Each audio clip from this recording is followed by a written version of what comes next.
ये कहानी गुजरात के एक छोटे से गांव प्रवीणगढ़ से शुरू होती है, जहां पर सरपंच की गद्दी पर सिर्फ बेटा ही राज कर सकता था। इस गांव के हर घर, हर गली में अगर पहले लड़की होती है तो अगली बार लड़का होना जरूरी था। जयेश भाई के परिवार में हर पीढ़ी में बेटा पैदा हुआ, जिस वजह से इनकी हर पीढ़ी सरपंच की कुर्सी पर बैठी है। बचपन में जयेश की शादी साटा प्रथा के अनुसार होती है, जिसमें अगर आप एक परिवार की लड़की के साथ गलत व्यवहार या मारपीट करते हैं तो दूसरी के साथ भी सेम टू सेम होगा। जयेश की बाइडी जब पहली बार पेट से हुई थी, तब लड़का होगा या लड़की ये जानने के लिए उसकी माँ एक बाबा को बुलाती है। अगर उसकी जेब से पीला लड्डू गिरा तो लड़का, और अगर लाल गिरा तो लड़की। परिवार में पहली संतान अगर लड़की हुई तो ये लोग उसे छोड़ देते हैं, लेकिन उसके बाद इन्हें सिर्फ लड़का ही चाहिए। जयेश भाई के पिता खुद सरपंच हैं और वो चाहते हैं कि अब उनका पोता हो और वो वारिस बने। भारत में गर्भपात चेक कराना गैर कानूनी है, लेकिन फिर भी जयेश के अम्मा पापा पैसे खिलाकर गर्भपात चेक कराते हैं। अगर डॉक्टर ने जय श्री कृष्ण कहा तो लड़का, अगर जय माता जी कहा तो लड़की। अब तक ये लोग अपनी बहू का 6 बार अबॉर्शन करवा चुके थे। जयेश अपनी पत्नी से बहुत प्यार करता था, लेकिन वो हमेशा अपने पिता के सामने डर कर रहता था, जिस वजह से उसने आज तक इस मामले में कुछ नहीं कहा। लेकिन इस बार जब डॉक्टर चेक कर रही होती है तो वो कहती है कि अभी पता नहीं चल रहा, और इस बार अगर आपने अबॉर्शन कराया तो क्या पता ये अगली बार माँ भी ना बन सके। डॉक्टर जयेश को दवाई के बहाने बुलाती है और कहती है जय माता जी। ये सुनकर जयेश सुन्न पड़ जाता है कि पैरों तले जमीन ही खिसक गई। अगर ये बात उसके अम्मा बप्पा को पता चली तो वो लोग उसे अपनी पत्नी को छोड़कर दूसरी शादी करने के लिए कहते, क्योंकि डॉक्टर ने पहले ही कहा था कि अब आपकी बहू अंदर से कमजोर हो गई। अगर इस बार अबॉर्शन किया तो क्या पता ये दूसरी बार माँ भी न बन पाए। जयेश सपने में देखता है कि घर वालों को पता चल गया कि पेट में लड़की है और वो लोग अबॉर्शन कराकर उसे गिरा देते हैं। इस सपने की वजह से जयेश को गहरा आघात लगा और अब वो अपनी बच्ची को किसी भी हालत में इस दुनिया में लाना चाहता था। तभी राजेश के पिता उसे बाहर बुलाते हैं और वीडियो दिखाते हैं जिसमें उसकी बहन के पति ने उसे मारा था। इसलिए अब साटा शादी की वजह से जयेश को भी अपनी पत्नी को मारना पड़ेगा। जयेश अपनी पत्नी से बहुत प्यार करता था और जब भी ऐसा कुछ होता था तो वो दरवाजा बंद करके नाटक करता था कि वो अपनी पत्नी को मार रहा है, और सबूत के लिए मेकअप लगाकर वो अपनी पत्नी की फोटो खींचकर अपने माँ बाप को दिखा देता था। सदियों से अभी तक सरपंच के लिए उनके परिवार के सामने आज तक कोई खड़ा नहीं हुआ था, लेकिन इतने दिनों से लड़का ना होने की वजह से आज पहली बार उनके सामने कोई खड़ा हुआ था। लेकिन जयेश के पापा ने बड़ी चालाकी से 33% महिला वोट का फायदा उठाकर जयेश की पत्नी को चुनाव में खड़ा कर दिया, जिससे सरपंच की गद्दी फिर से उनके पास आ गई। लेकिन अब सरपंच की गद्दी उन्हीं के पास रहे, इसलिए उन्हें वारिस चाहिए था किसी भी कीमत पर। द्वारा अनुचित व्यवहार की घटना होती है, जिससे पंचायत बुलाई जाती है। लड़की सभा में आकर बताती है कि स्कूल के सामने एक ऐसी जगह है जहाँ कुछ लोग जमा होकर माहौल को असुरक्षित बना देते हैं। इसके कारण कई लड़कियों ने स्कूल जाना बंद कर दिया है। लड़की पंचायत से अनुरोध करती है कि ऐसा माहौल बदला जाए ताकि सभी छात्राएं सुरक्षित महसूस करें और पढ़ाई जारी रख सकें। लेकिन जयेश के पिता एक अलग बात कहते हैं। उनका मानना था कि कुछ चीजें जैसे तेज सुगंध वाले उत्पाद युवाओं का ध्यान भटकाते हैं। वो सुझाव देते हैं कि गांव में ऐसे उत्पादों के इस्तेमाल पर रोक लगाई जाए। सभा के बाकी सदस्य भी इस प्रस्ताव का समर्थन करते हैं। जयेश, जो पंचायत पति था, अंदर से इस फैसले से असहमत था, लेकिन पिता का दबाव और सामाजिक डर उसके मन में इतना गहरा था कि वो विरोध नहीं कर पाया। धीरे धीरे हालात और बिगड़ते गए। एक रात जयेश को हरियाणा के एक गाँव लाडोपुर के बारे में पता चलता है, जहाँ पहले सामाजिक असंतुलन था, लेकिन अब वहाँ लोगों ने बराबरी और सम्मान की ओर कदम बढ़ा लिए थे। गाँव वालों ने मिलकर तय किया था कि वे हर महिला की बात सुनेंगे और मदद करेंगे। जयेश को वो गाँव उम्मीद की तरह लगता है। वो पूरी रात जाग कर सोचता है क्या वह भी बदलाव का हिस्सा बन सकता है, क्या वह वहाँ जाकर एक नई जिंदगी शुरू कर सकता है। अगली सुबह उसकी माँ कहती है, अगर इस बार संतान वैसी नहीं हुई जैसी समाज चाहता है तो हमें कुछ और सोचना पड़ेगा।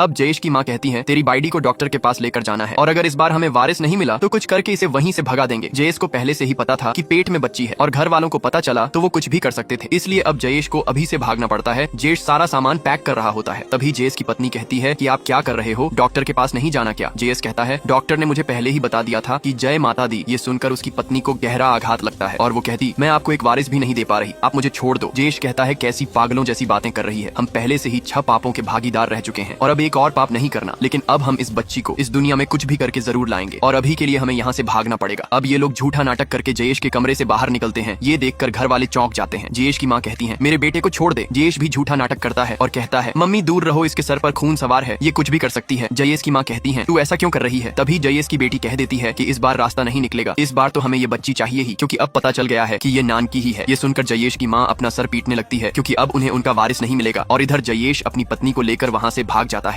जयेश घर से भागने के बाद अपने दोस्त दीपक को फोन करके बता देता है कि वो लोग घर से भाग चुके हैं। जयेश को पता था कि उसके घर वाले उनका पीछा जरूर करेंगे, इसलिए वो अपनी पत्नी को कहता है कि अगर हम लोग साथ में रहेंगे तो पकड़े जाएंगे। मैं आगे उतर जाऊंगा और फिर उनके साथ रहकर उनका ध्यान भटकाऊंगा, और रात को मैं तुम्हारे पास आ जाऊंगा। अब जयेश गाड़ी से उतरकर सड़क के दूसरे मोड़ पर जाकर उनका ध्यान भटकाने के लिए लेट कर नाटक करने लगता है। जल्द ही सब लोग वहाँ पर पहुँच जाते हैं और अब जयेश उनका ध्यान भटकाने के लिए दूसरी सड़क की ओर इशारा करके कहता है, बापूजी अब हमें ये औरत नहीं चाहिए, जाने दो इस पनौती को। लेकिन जयेश के पिता कहते हैं, नहीं, अगर हमने इसे सबक नहीं सिखाया तो कल गांव की सभी औरतें हमें चाकू दिखाएंगी और हमारा डर खत्म हो जाएगा। कोई भी जयेश की पत्नी को छोड़ने के लिए तैयार नहीं था। तभी जयेश को उनका टाइम वेस्ट करने के लिए एक आइडिया आता है। वो कहता है हम उसका पीछा करके समय बर्बाद क्यों करें, पास के कुछ गांव और एसीपी के उसकी फोटो भेज देते हैं, वो लोग उसे पकड़ेंगे और तब उसकी इज्जत जाएगी। अब जयेश कहता है जल्दी घर चलो, एल्बम में उसकी फोटो मिल जाएगी। सभी लोग चलने के लिए तैयार हो गए थे, लेकिन तभी एक आदमी कहता है उनकी फोटो आपके मोबाइल में होगी ना, वही एसीपी को भेज दो। अब जयेश फंस चुका था, उसे समझ नहीं आ रहा था वो क्या करे। तभी जयेश नाटक करने लगता है और कहता है फोन हैंग हो गया और गुस्से में वो फोन को सड़क पर पटक कर तोड़ देता है। अब जयेश के पिता फोटो ढूंढने के लिए घर पर जाते हैं, लेकिन यहाँ भी कहानी लापता लेडीज जैसी थी। हर फोटो में जयेश की बाइडीन ने घूंघट ओढ़ रखा था, जिससे उन्हें एल्बम में एक भी साफ फोटो नहीं मिलती है। लेकिन तभी उनके हाथ वो नक्शा लग जाता है जिसे जयेश ने भागने के लिए तैयार किया था। उस नक्शे में गुजरात ढाबा था, जहाँ से जयेश रात को उनको लेकर जाने वाला था। जयेश के पिता गुजरात ढाबे के लिए निकल जाते हैं, लेकिन जयेश कुछ भी करके उन्हें वहाँ पहुँचने से रोकना चाहता था, इसलिए वो पी का नाटक करने लगता है और मजबूरी में उसके पिता को गाड़ी रोकना पड़ता है। लेकिन जयेश और टाइम वेस्ट करता है और कहता है नहीं, मैं खुले में नहीं करता, मैं स्वच्छ भारत अभियान के पक्ष में हूँ, इसलिए शौचालय में ही करूंगा। जयेश पेट्रोल पंप के शौचालय में जाता है, लेकिन जैसे ही वो सिम डालकर अपनी पत्नी को बताने वाला था, तभी जयेश के पिता वहाँ पर आ जाते हैं और वो कॉल नहीं कर पाता। उधर जयेश की पत्नी ढाबा पहुँच जाती है और वो बैठकर कुछ खा ही रहे होते हैं कि तभी जयेश जोर जोर से चिल्लाने लगता है कि चारों तरफ से फैल जाओ, ताकि उसकी आवाज सुनकर उसका दोस्त उन्हें कहीं छुपा सके। सभी लोग चारों तरफ उन्हें ढूंढने लगते हैं। उनकी गाड़ी वहाँ खड़ी थी तो जयेश का दोस्त कह देता है कि गाड़ी खराब हो गई थी, तो वो लोग गाड़ी छोड़कर आगे चले गए हैं, इसलिए सभी लोग जाने लगते हैं। लेकिन तभी जयेश के कॉल करने की वजह से फोन की रिंग बजने लगती है और उन्हें पता चल जाता है कि वो लोग कहीं पर छुपे हैं। तभी एक आदमी जयेश की पत्नी को भागते हुए देख लेता है और सभी लोग उन्हें पकड़ने के लिए दौड़ने लगते हैं। भी जयेश सभी को पीछे हटने के लिए कहता है। जयेश के हाथ में एक बड़ा सा पत्थर था, वो सबके सामने नाटक कर रहा था कि वो उस पत्थर से अपनी पत्नी को मारेगा, लेकिन जयेश वो पत्थर उसकी पत्नी के पास ही बैठी बिल्ली को मारता है, जिससे वो बिल्ली रास्ता काट देती है और ये लोग बिल्ली के रास्ता काटने को पनौती मानते थे, इसलिए सभी लोग 10 कदम उल्टा चलते हैं। और तब तक तो जयेश की पत्नी और बच्ची वहाँ से भाग जाती है और इधर ये लोग अभी भी पनौती काटने में ही बिजी थे। काफी रात हो चुकी थी। जयेश की पत्नी और उसकी बच्ची सड़क के किनारे के जंगलों में छुपे हुए थे। तभी एक ट्रक आ रहा था तो सिद्धि उस ट्रक को रोकती है और हरियाणा जाने के लिए पूछती है, लेकिन मुद्रा मना कर देती है और वो कहती है हमें नीलगिरी जाना है, यानी कि अपने मायके। उसके बाद मुद्रा अपने पिता को फोन करके कहती है कि वो घर पर आ रही है, आप किसी को मत बताना। मुद्रा के पिता कहते हैं बेटा तू चिंता मत कर, बस तू जल्दी से घर आ जा। अगले दिन सुबह जब मुद्रा घर पर पहुंचती है तो वहाँ पर उसके पिता ने उसके ससुर और बाकी सब लोगों को बुला लिया था, यानी कि उसके पिता ने उसे धोखा दिया। जयेश मुद्रा को सबक सिखाने के लिए कमरे के अंदर मारने के लिए ले जा रहा था, लेकिन जयेश के पिता मना कर देते हैं और उसे अपनी पत्नी को सबके सामने मारने के लिए कहते हैं। अब जयेश चाहकर भी कुछ नहीं कर सकता, उसे मुद्रा को सबके सामने मारना वाला था। लेकिन तभी अचानक से धीरे धीरे सभी लोग बेहोश होने लगते हैं। लोगों को बेहोश होते हुए देखकर मुद्रा पूछती है इन लोगों को अचानक से क्या हुआ है। जयेश की बहन कहती है कुछ नहीं भाभी, बस भैया ने बेहोशी की दवा दी थी तो वही सबको पिला दिया है। अब जयेश की बहन अपने पति की जेब से गाड़ी की चाबी निकालकर जयेश को दे देती है और कहती है भाभी अब आप लोग जल्दी जाओ, आप जाओगे तभी मुझे भी आपके भाई से छुटकारा मिलेगा। आपका बेवड़ा भाई बिना वजह मुझ पर शक करता है और पोटली लगाकर रोज मारता है और उसकी वजह से आपको भी वहाँ पर मार खाने का नाटक करना पड़ता था। जयेश के वहाँ से जाने के बाद अब धीरे धीरे सबको होश में लाया जाता है। जयेश की बहन अपने पिता को उल्टा सीधा कहानी चिपका रही थी, लेकिन तभी गलती से उसका हाथ फैमिली फोटो पर लग जाता है और वो नीचे गिर जाती है। उस फैमिली फोटो में जयेश के पिता को मुद्रा की तस्वीर दिख जाती है, जिससे अब ये लोग उन्हें बड़ी आसानी से ढूंढ सकते हैं। जयेश के पिता उस फोटो को पुलिस कमिश्नर और हर गांव के सरपंच को भेजने के लिए कहते हैं और साथ ही मुद्रा पर लाखों का इनाम लगा देते हैं ताकि वो जल्दी पकड़ जाए। सब लोग कैसे बेहोश हुए ये किसी को नहीं पता था, लेकिन सारा शक तो मुद्रा के पिता पर ही जाता है कि इन्होंने ही अपनी बेटी को भगाया होगा। इसलिए अब जयेश के पिता गुस्से में कहते हैं पहले लगा कि तुम्हारी बेटी कहीं की नहीं रहेगी, लेकिन अब वो सच में ही नहीं रहेगी।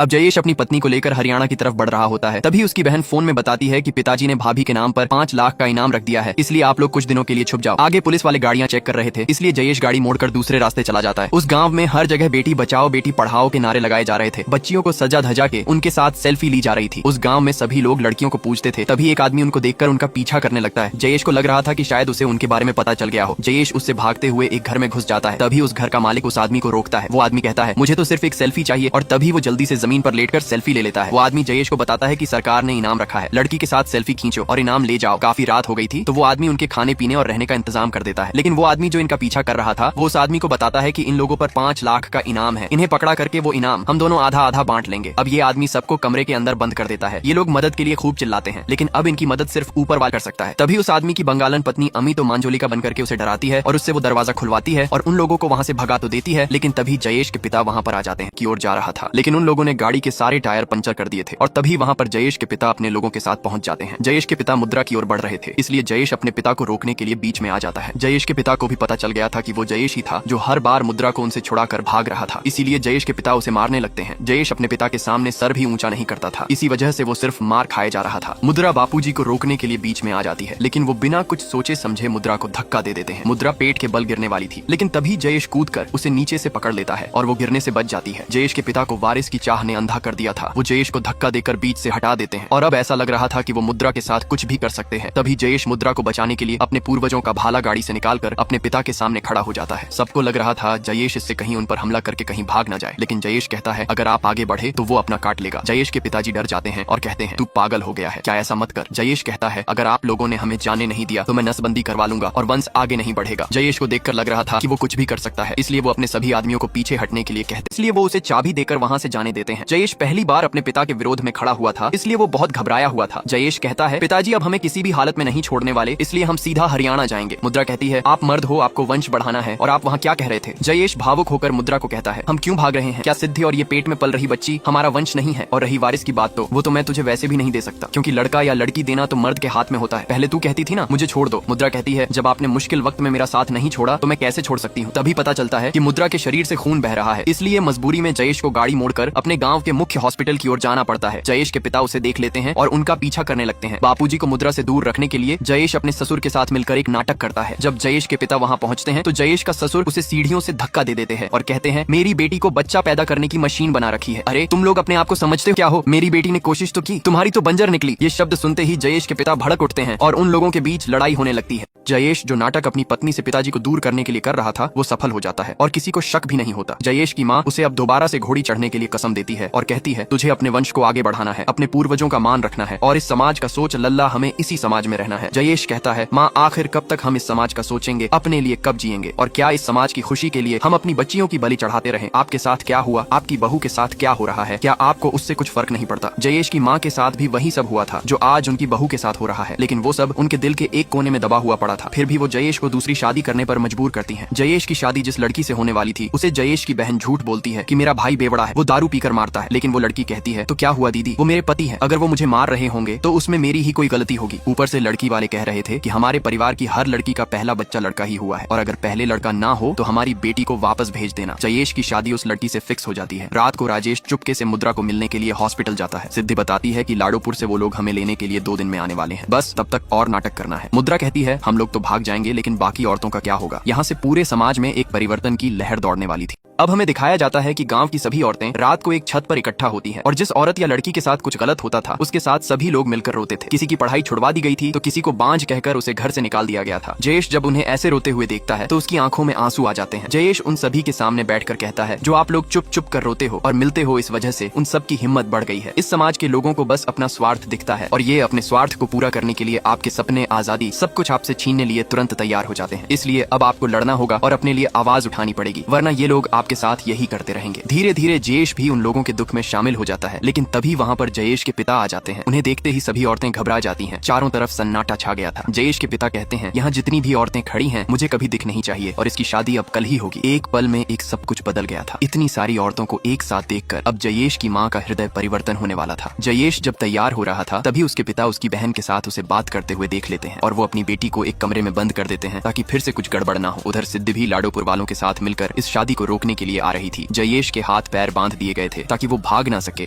सभी लोग जयेश की शादी में खूब धूम धड़ाके से नाच रहे थे। सिद्धि इस शादी को रोकने के लिए लाडोपुर के लोगों के साथ आ रही थी, लेकिन मुद्रा की तबीयत ज्यादा खराब होने की वजह से वो सीधे हॉस्पिटल जा रही है। ये बात अपनी वो बुआ से पापा को कहने के लिए कहती है, लेकिन जयेश की बहन तो कमरे में बंद थी। वो कुछ कहती उससे पहले ही सिद्धि फोन काट देती है। तभी जयेश की बहन को खिड़की पर एक ताला लगा हुआ दिखता है और वो उस ताले को तोड़कर बाहर आ जाती है। जयेश की माँ उसकी आरती कर रही थी। उसे समझ में नहीं आ रहा था कि वो जयेश को कैसे बताएं। तभी उसे सिंगर दिखता है और वो उसे अपने सोने की अंगूठी देखकर एक गाना गाने के लिए कहती है। उससे जयेश को पता चल जाता है, लेकिन उसके हाथ पैर बंधे हुए थे, वो भाग भी नहीं सकता था। वो अपनी माँ से कहता है माँ आपके कहने पर मैं घोड़ी तो चढ़ गया, लेकिन अब मुझे जो करना है वो तो मैं करूंगा ही, लेकिन आपका आशीर्वाद मैं मानकर चल रहा हूँ। जयेश की माँ ने अब तक जो औरतों के ऊपर होते अत्याचार को देखा था उसकी वजह से अब उनका हृदय परिवर्तन हो जाता है और वो आरती की ज्योत से जयेश के पैर पर बंधे हुए कपड़े को जला देती है। उस आग की वजह से घोड़ा विचलित हो जाता है और भागने लगता है। जयेश के पिता उसे रोकने की कोशिश करते हैं, लेकिन वो उसे रोक नहीं पाते और जयेश वहाँ से भाग जाता है। मुद्रा की डिलीवरी के समय उसका प्रेशर धीरे धीरे कम होता जा रहा था, जिससे उसे कुछ भी हो सकता था। इधर जयेश के पिता ढेर सारे आदमी लेकर उन्हें रोकने के लिए हॉस्पिटल पहुंच जाते हैं। सिद्धि लाडोपुर के लोगों के साथ उन्हें रोकने के लिए बीच में खड़ी थी। लाडोपुर के सरपंच सिद्धि के दादा को कहते हैं कि आप जयेश की दूसरी शादी मत कराइए, लेकिन जयेश के पिता उनकी बात नहीं मानते और धक्का देकर अंदर जाने की कोशिश करते हैं। लाडोपुर के लोगों ने कसम खाई थी कि वो किसी के ऊपर हाथ नहीं उठाएंगे, इसी वजह से वो सिर्फ खड़े होकर उन्हें अंदर जाने से रोकते हैं। लेकिन तभी सभी लोग मिलकर धक्का देते हैं, जिस वजह से सिद्धि दबने लगती है और उसे काफी चोट लग जाती है। लेकिन तभी गांव की सारी महिलाएं वहां पर उन्हें रोकने के लिए आ जाती हैं। ये लड़ाई महिलाओं की इज्जत, स्वाभिमान और अधिकार की थी। वर्षों से उन्हें सिर्फ बारिश पैदा करने के अलावा कुछ और करने की अनुमति नहीं दी जा रही थी। जयेश की पिता उसकी माँ को अपने साथ सभी औरतों को घर ले जाने के लिए कहते हैं, लेकिन वो अडिग खड़ी थी। जयेश के पिता गुस्से से चिल्लाते हैं तो जयेश की माँ कहती है, प्रेम से बोलो। ये पहली बार था जब जयेश की माँ उसके पिता के विरोध में खड़ी थी। लड़का हो या लड़की, ये मर्द पर निर्भर करता है, लेकिन पीढ़ियों से उनके परिवार की औरतों के पेट में अगर वारिश नहीं होता था तो सरपंच की गद्दी के लिए बार बार उनका बच्चा गिरा दिया जा रहा था। इसलिए अब इस कुप्रथा को यहीं पर समाप्त करने के लिए सभी औरतें खड़ी थीं। तभी उनमें से एक आदमी कहता है, सभी अपनी अपनी औरतों को एक झापड़ मारो और यहाँ से लेकर जाओ। सभी आदमी उन्हें मारने के लिए दौड़ पड़ते हैं। मुद्रा की डिलीवरी के समय उसे जगाए रखना काफी जरूरी था। जयेश की काफी कोशिशें करने के बाद भी मुद्रा जाग नहीं पा रही थी। तभी जयेश को एक आइडिया आता है। मुद्रा को खुशबू वाला साबुन बहुत पसंद था। जयेश उसे चोरी छुपे लोकर से निकाल कर देता था और जैसे ही मुद्रा खुशबू वाला साबुन सूंघती है वो होश में आ जाती है। उधर सभी मर्द औरतों को पकड़ने के लिए दौड़ पड़ते हैं, लेकिन इस बार औरतें उनसे डरते नहीं है। सभी उनका सामना करने के लिए एक साथ खड़ी थी। जैसे ही मर्द उन्हें पकड़ने वाले थे तभी लाडोपुर के लोग सबको पकड़ लेते हैं, क्योंकि उन्होंने कसम खाई थी कि ना तो किसी के ऊपर हाथ उठाएंगे ना उठाने देंगे। डॉ मुद्रा के डिलीवरी के लिए उसे और जोर लगाने के लिए कहती है, लेकिन मुद्रा से नहीं हो रहा था और वो खुशबू वाला साबुन भी काम नहीं करता। जयेश की एक ख्वाहिश थी कि मुद्रा उसे पप्पी दे और मुद्रा का वो वादा बाकी था। मुद्रा जयेश को कस के पप्पी देती है और खूब जोर लगाती है, जिससे उसकी डिलीवरी अच्छे से हो जाती है और आखिरकार इतनी मुसीबत का सामना करने के बाद मुद्रा अपनी बच्ची को जन्म दे देती है। सभी गांव वाले बेड में लंगड़े लूले पड़े हुए थे। जैसे ही जयेश वहां पर आता है तभी सभी महिलाएं कहती हैं कि हम भी तुम्हारे साथ लाडोपुर चलेंगे, हमें भी प्रेम करना है और हमें भी प्रेम चाहिए। जैसा कि तुमने हमें कहा था कि प्रेम जबरदस्ती नहीं होता, किया जाता है। सभी औरतें जयेश के साथ लाडोपुर चलने के लिए तैयार थीं। तभी जयेश उन्हें समझाता है कि अगर आप सब लोग लाडोपुर चले गए तो इन सब का क्या होगा, हमारा गांव भी लाडोपुर की तरह बन जाएगा। लाडोपुर के सरपंच गांव वालों को समझाते हैं कि आप लोग नसीब वाले हैं, अभी भी समय है, आप लोग समझिए, औरतों का आदर करिए और प्रेम करिए, उन्हें इसके अलावा कुछ नहीं चाहिए होता है। अब जयेश औरतों को समझाता है कि इनमें इन लोगों की कोई गलती नहीं, इन्होंने जो देखा और सीखा वही बन गए, लेकिन ये लोग बदल सकते हैं। जैसे कि मुद्रा की वजह से आप लोग बदले और उसी तरह मुद्रा के पापा भी बदले। औरतों के मन में अभी भी यही सवाल था कि अगर वो नहीं जाते तो क्या उनके प्रेम के बदले उन्हें प्रेम मिलेगा और हमारा ये लोग आदर और सम्मान करेंगे या नहीं। जयेश कहता है, क्यों नहीं, अरे हम मर्दों के अंदर प्रेम तो छुपा ही होता है, बस हमें कोई प्रेम करने वाला मिले तो हम अपने आप बदल जाते हैं। गांव वालों को अपनी गलती का एहसास हो गया था और अब वो बदलना चाहते हैं। जयेश लाडोपुर के सरपंच और बाकी सभी लोगों को उनकी मदद करने के लिए शुक्रिया करता है। अब जयेश के पिता प्रेम से अपने बच्चों के साथ रहने लगते हैं। जब उन्होंने पहली बार अपनी नातिन को गोद में लिया तो मानो उनके अंदर की घृणा, नफरत और वारिस की जो चाह थी वो सब खत्म हो गई हो। रात को जयेश के पिता जो अपनी पत्नी से अलग अलग बेड पर सोते थे वो भी अब अपने बिस्तर को जोड़कर एक साथ सोने की कोशिश करते हैं। जयेश भाई, जोरदार मूवी में आपने देखा कि किस तरह इस गांव में बारिश की चाह ने लोगों को अंधा बना दिया था। ज्ञान के अभाव की वजह से पीढ़ी दर पीढ़ी जो चलता आया वही चल रहा था। किसी ने ना आवाज उठाई, न किसी ने विचार किया कि क्या हम ये सही कर रहे हैं या गलत। जो इस गांव में लोग बारिश न होने पर औरतों के ऊपर अत्याचार कर रहे थे उससे क्या प्रभाव पड़ता है, उसी का परिणाम हमें हरियाणा के लाडोपुर में दिखाया जाता है कि लोग लड़की की चाह में अबॉर्शन गर्भ जांच कराते रहे और अब ये नौबत आ गई थी कि वहाँ स्त्रियां नाम मात्र की रह गई थी। 70 साल के बुढ़े बिना शादी की रह रहे थे। ये सब किसकी गलती है? सिर्फ पुरुषों की, माँ समाज की? नहीं, ये गलती हमारी सोच की है, हमारे उस डर की है जिसने हमें कभी सवाल उठाने ही नहीं दिए। क्या बेटियां जिम्मेदारियां नहीं उठा सकती? क्या उन्हें हक नहीं है प्रेम, सम्मान और स्वतंत्रता का? क्या हमें बेटा बेटी में फर्क करने का हक है? हमें बचपन से सिखाया जाता है लड़का है, बाहर जाएगा, कमाएगा और घर चलाएगा, लड़की है, घर का काम करेगी, सहन करेगी। लेकिन क्या आज भी यही सोच ठीक है? अगर हम अपने बेटों को नहीं सिखाएंगे कि औरत को कैसे इज्जत दी जाती है तो वो वही करेंगे जो उन्होंने देखा है, न कि वो जो सही है। माँ बाप को समझना होगा कि ये बातें अगर आप अपने बच्चों को नहीं सिखाते तो उन्हें ये बात कैसे पता चले कि वो जो कर रहे हैं वो सही है या गलत। आज एक जयेश ने खड़े होकर आवाज उठाई, कल शायद तुम्हारा बेटा या बेटी भी वही करे। मुझे नहीं पता मेरा समझाने का तरीका सही है या गलत, बस उम्मीद करता हूँ मेरी वजह से अगर किसी की सोच बदल सकती है तो मेरे लिए वो अच्छा है।